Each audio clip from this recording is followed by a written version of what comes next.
Hello and welcome to this Red Gaming Tech video. Myself and Marta, as always, I'm here with the latest from the tech world in the last 24 or so hours. As you can hear, I'm pretty much over my colds. In fact, I feel fine. It's just still a little bit stuffed up. So yeah, feeling much better, which is always nice. So to kick things off, we have a couple of pieces from Intel. The first of which is regarding the i9-9900KF. And what you have here is a listing from B&H Photo and Video, which is a large chain in the US, and they have listed the i9-9900KF. So what is the difference between this and the vanilla 9900K, I hear you ask? Well, the main difference is actually something that's missing rather than something that's been added here, as it does not have integrated graphics. So what do we actually have in terms of the specs though? Well, we have 8 cores, we have between 3.6 to 5 GHz, 16 megabytes of L3 cache, and a dual channel DDR4 2666 memory controller, and of course a 95 watt TDP, and also has an unlocked multiplier. Now, it's entirely possible that the price that they have listed here is a placeholder, because it is currently $582.50, which is actually $52 more than the 9900K. So in essence, you are paying more for less here, given that it does not have integrated graphics at all. But we do see here in the UK, it's being offered by Scan for £510 at pre-order, compared to the £500 of the 9900K. So even on Scan, it is a touch more expensive for the 9900KF, even though it is missing the integrated graphics. But that is not the only piece of Intel news I have for you today, as we also have the end of days for the Intel Itanium processors. As Intel have let us all know on Thursday that they're going to be discontinuing the Itanium 9700 series kits and processors, which are the last processors on the market to make use of their Itanium architecture, and these are going to be stopping shipping by mid-2021. Now, this is going to have very minimal impact on customers, as HP is currently the only Itanium customer left, but HP themselves are supposedly going to be supporting their Itanium-based servers until 2025, so we are going to be seeing this having a long tail, even though Intel are themselves ceasing shipping of this by 2021. HP are going to be supporting it until 2025, and they're expected to request the final processor orders by 2020. So yeah, we are going to have this go on for quite some time. Now, for those of you who perhaps are scratching your head going, hang on, I've literally never heard of this, or it's ringing a very faint bell somewhere in the back of your mind, but you can't quite remember. Essentially, Itanium was a 64-bit architecture initially developed by HP before Intel actually joined into the fray, and it was intended to replace the 32-bit x86 architecture.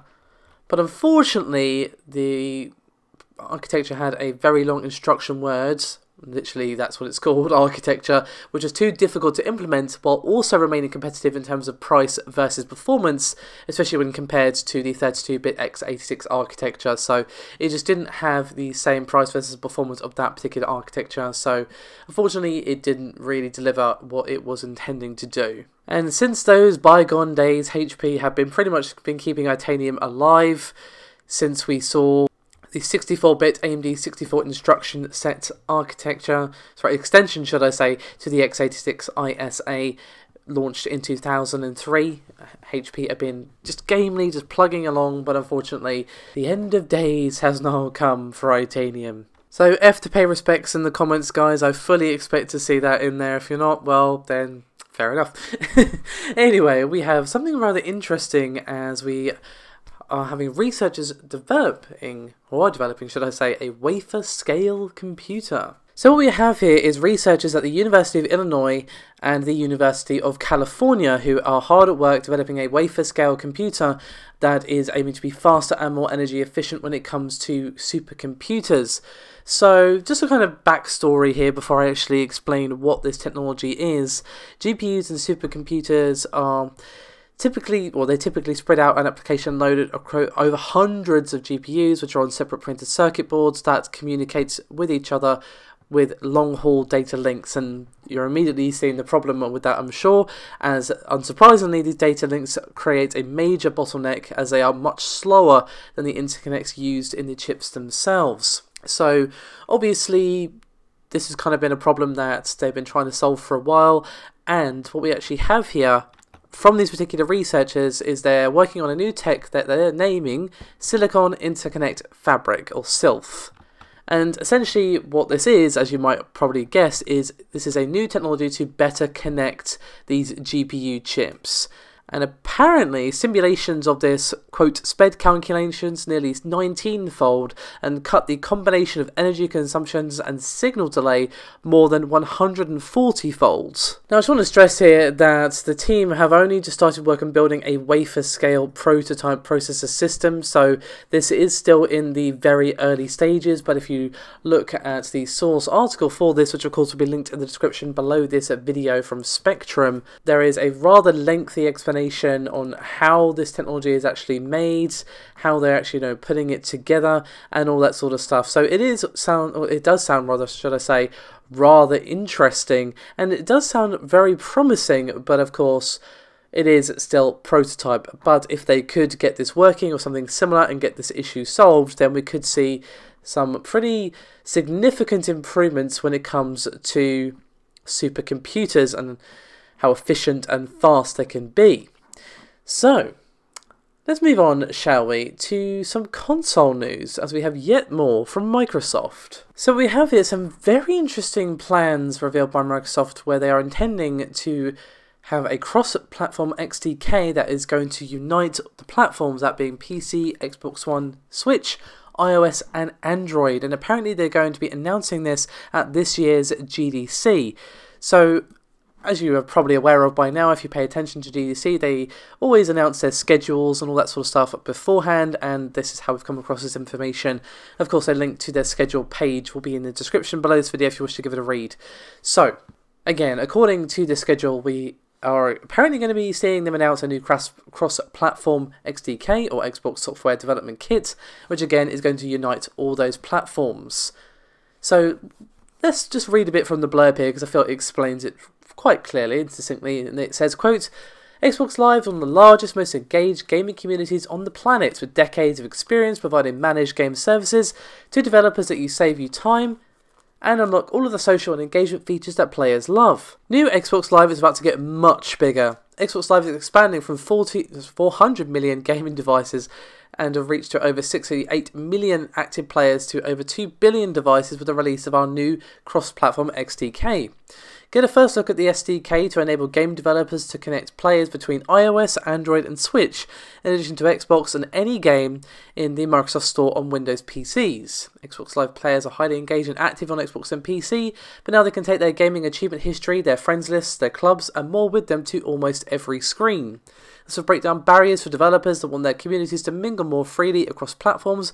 Combined with PlayFab gaming services, this means less work for game developers and more time to focus on making games fun. So essentially, from what my takeaway from this is that they're planning on giving, should I say, developers the tools to put their games across multiple platforms much, much easier.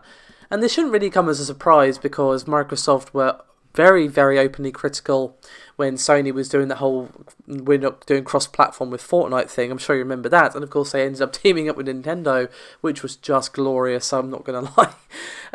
So that this particular stance that they want this sort of multi-platform approach should not really come as a surprise. Obviously they've been taking that approach with their own systems, with this Play Anywhere thing, where you can play a game on the PC or Xbox One if you own one copy, that sort of thing. So it's going to be interesting to see how exactly this is going to work. Obviously, it does sound like it's going to be down to the developer to enable it, and it does raise the usual obvious questions of like, okay, is this going to be on every game? Because, in certain games, PC players are going to have an advantage for a competitive game, all that sort of stuff. But I'm sure the developers are going to keep that in mind.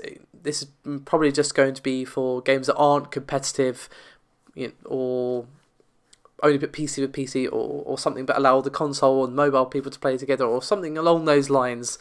The mouse and keyboard versus controller issue, I'm sure, is going to come across the mind of developers. I don't need someone like me telling them how to do the job, but I'm interested. I'm really interested, I'm glad to see, should I say, this cross-platform thing from Microsoft. We've recently seen similar plans from Epic, where they wanted to release tools to kind of make developers' lives easier when it comes to this sort of stuff, when it comes to getting achievements and all that sort of stuff working. So It's not quite what they're doing here with Microsoft, but it just reminded me of it. So this is going to be an interesting one, and of course it's definitely going to be a major boon for Microsoft if this does take off.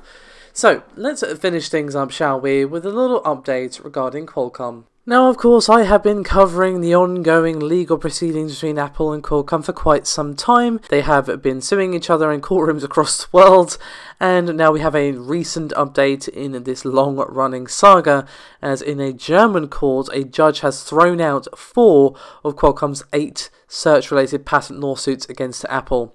Now, unfortunately, we don't yet know what is going on with the remaining 4, but half of them have been thrown out.